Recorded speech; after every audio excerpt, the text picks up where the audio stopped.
नमस्कार। आज हम जानेंगे 7वें श्लोक का अर्थ। जिसने मन और इंद्रियों सहित शरीर को जीत लिया है, वह आप ही अपना मित्र क्यों है? इस बात को स्पष्ट करने के लिए अब शरीर, इंद्रिय और मनरूप आत्मा को वश में करने का फल बतलाते हैं। श्लोक 7वां।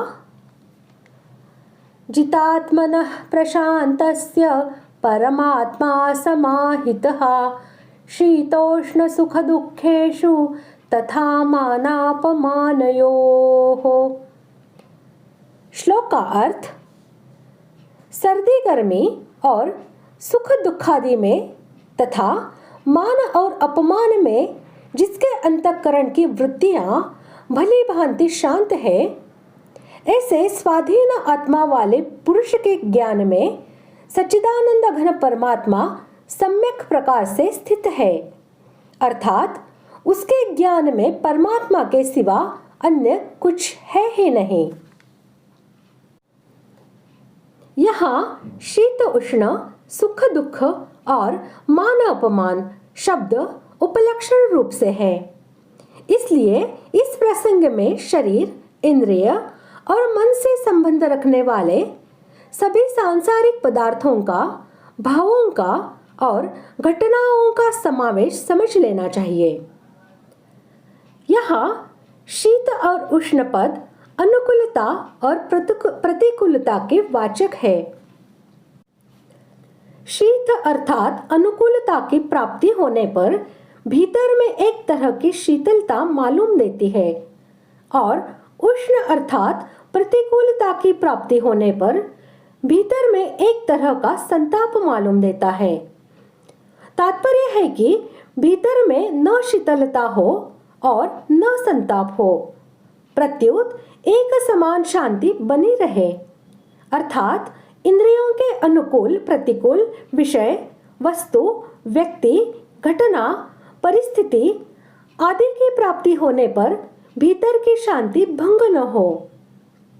कारण कि भीतर में जो स्वतः सिद्ध शांति है, वह अनुकूलता में राजी होने से और प्रतिकूलता में नाराज होने से भंग हो जाती है।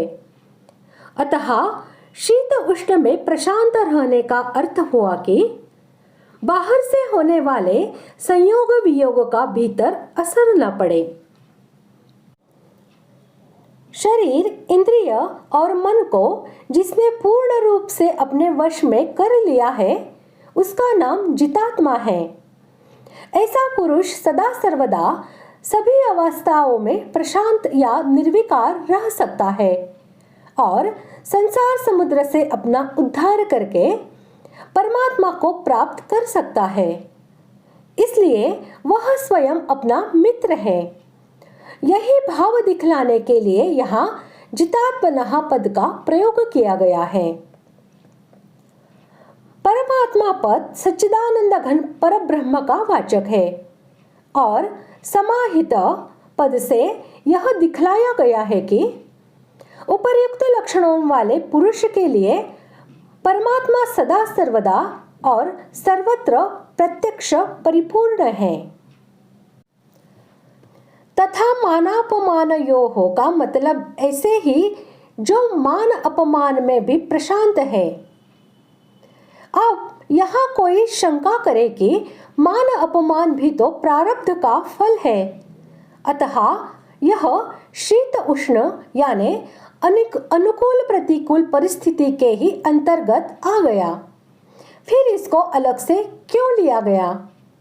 मान अपमान को अलग से इसलिए लिया गया है कि शीत उष्ण तो दैवेच्छाकृत प्रारब्ध का फल है, पर मान अपमान परेच्छाकृत प्रारब्ध का फल है।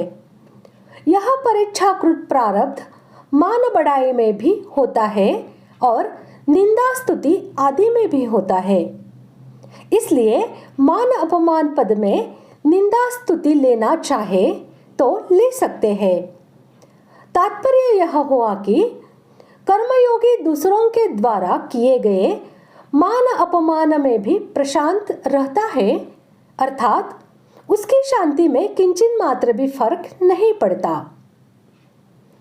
प्रकार आज हमने 7वें श्लोक का अर्थ जान लिया है। अगले भाग में जानते हैं 8वें श्लोक का अर्थ। धन्यवाद।